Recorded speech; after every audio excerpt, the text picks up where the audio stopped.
الحمد للہ رب العالمین والصلاة والسلام علی سید المرسلین اما بعد فاعوذ باللہ من الشیطان الرجیم بسم اللہ الرحمن الرحیم الصلاة والسلام علیک یا رسول اللہ الصلاة والسلام علیک یا حبیب اللہ اللہم افتح علینا حکمتک وانشر علینا رحمتک یا ذا الجلال والاکرام۔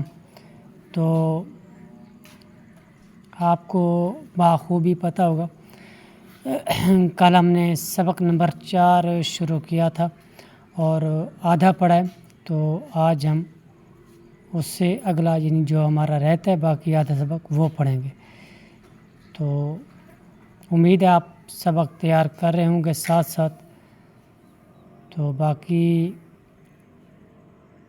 چلتے ہیں اپنے سبق کی طرف۔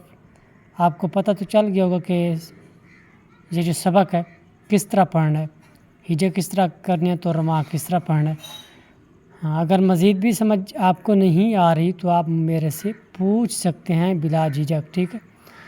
تو ہم بغیر وقت کو ضائع کیے چلتے ہیں آگے اپنے سبق کی طرف۔ تو آپ کو پتہ ہے کہ کل ہم نے یہاں تک اپنا سبق کلیئر کیا تھا، تو اس سے ہم چلتے ہیں آگے۔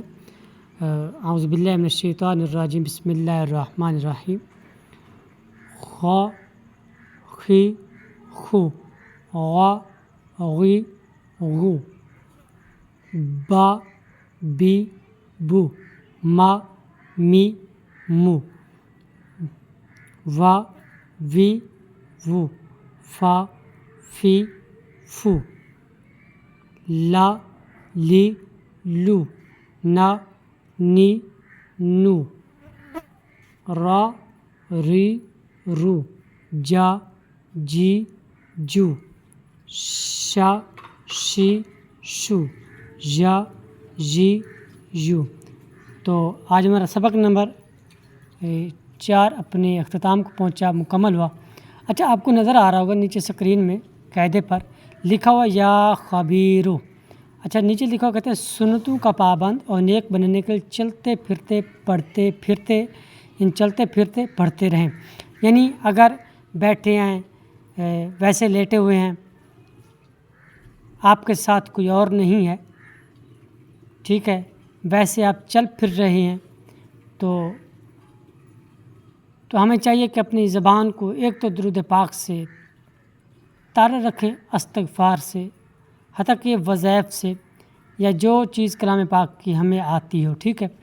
تو یعنی کہ سنتوں کا پابند اور نیک بننے کے لیے، اب اس کا مطلب ہے کہ سنتوں کا پابند اگر دیکھا جائے، جب ہم وضو کرتے ہیں اس میں بھی کچھ چیزیں سنتے ہیں، کلی کرنا سنت ہے، ناک میں پانی ڈالنا سنت ہے، ٹھیک ہے۔